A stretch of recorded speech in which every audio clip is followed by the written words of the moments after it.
Now the Colts are in the war room as we speak, ironing out the final details of their selection. Tampa Bay on the clock, and they are picking 20th overall, so we're just one selection away from the Horseshoes' first-round draft pick. The Pacers' backs are against the wall. No NBA team has ever dug themselves out of an 0-3 hole, and that's exactly the kind of message head coach Frank Vogel is using to inspire his team. How much fun has this locker room and this team been the past couple of games with Vogel in charge? You are 7-1. Yeah, it's fun when you're winning.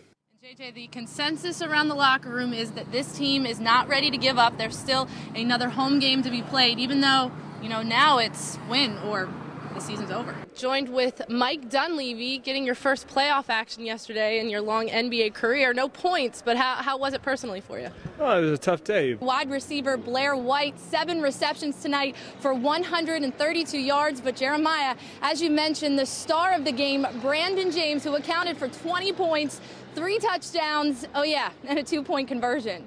Hello, I'm here at Conseco Fieldhouse where the Big Ten tournament is going on, but that's not really what's catching the attention of the sports world because the countdown is on. The collective bargaining agreement set to expire at the stroke of midnight. Now we transition over to other teams that are looking for championships because it's not just Butler. The high school basketball scene is hot tomorrow.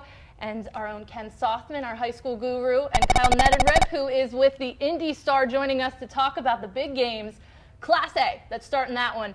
Triton Trojans and Indianapolis Metro. Metro, what a crazy story. Kyle, I want to start with you. They don't even have a home gym.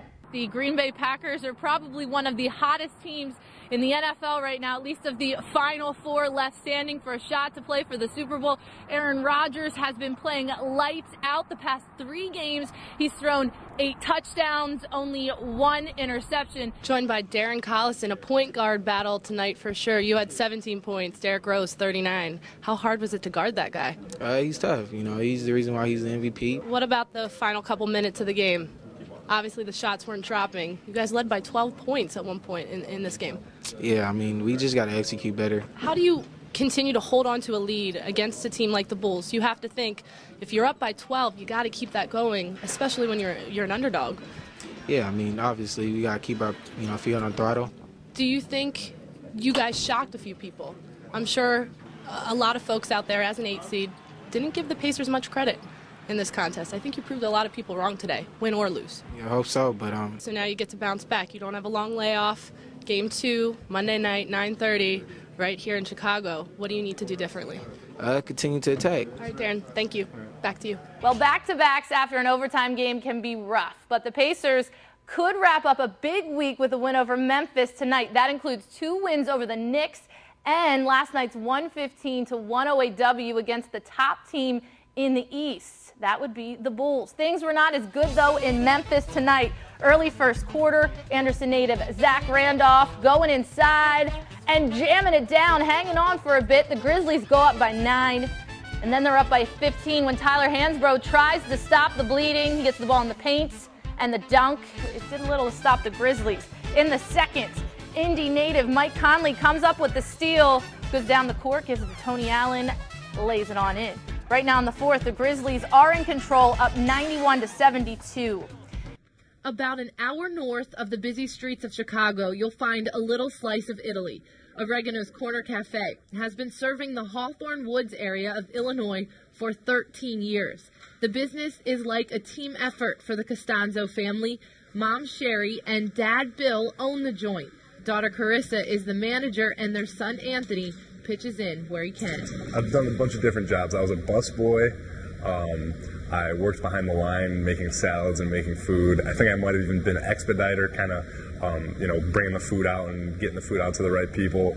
And now I just take deliveries. When it's a family thing, and he never wanted to see me stressing, or he always just wanted to help me, so I wouldn't be stressing and things because I had the 4 kids and then the business and whatever he could do to help so I wouldn't stress out is how he pitched in. At 6'7" and 310 pounds, Anthony Costanzo isn't your typical delivery boy.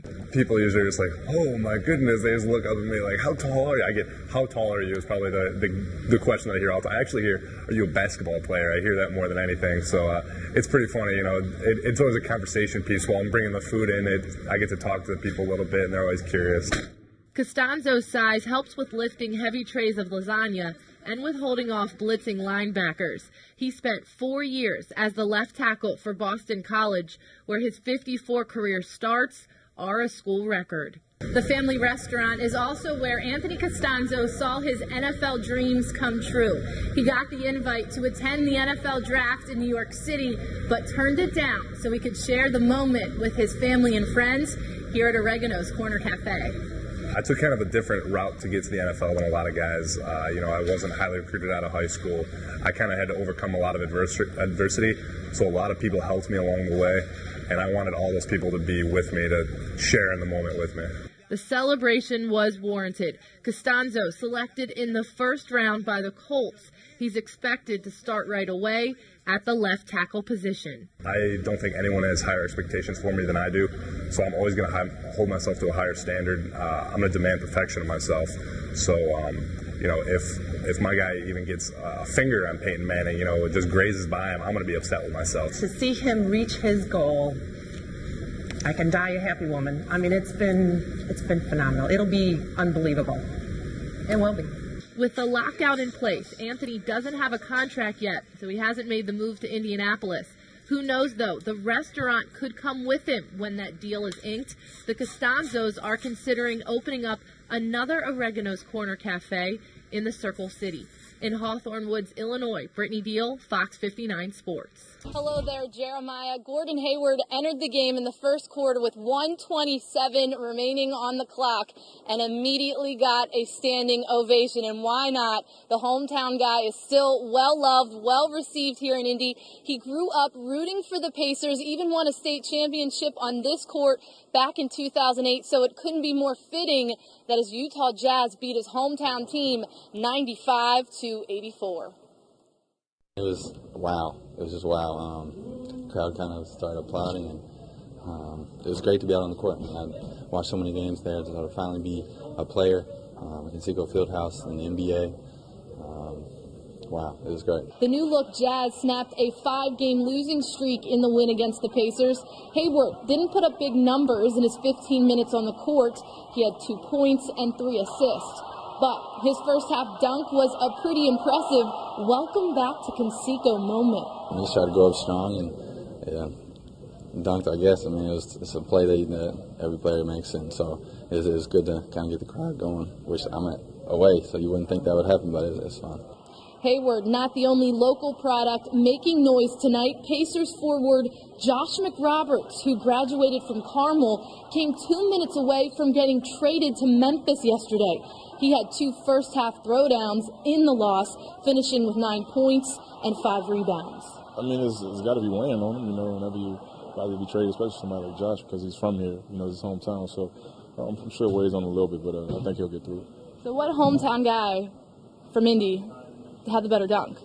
Josh? Josh, hands down, not even close. You know, he played very hard. He didn't always play very well, but Josh always plays hard. As for Gordon Hayward, his trip down memory lane is over for another season. Tonight was Utah's only trip to Indianapolis this season. And with back-to-backs, the team bus has already left town bound for Detroit. Live at Conseco Fieldhouse, Brittany Diehl, Fox 59 Sports.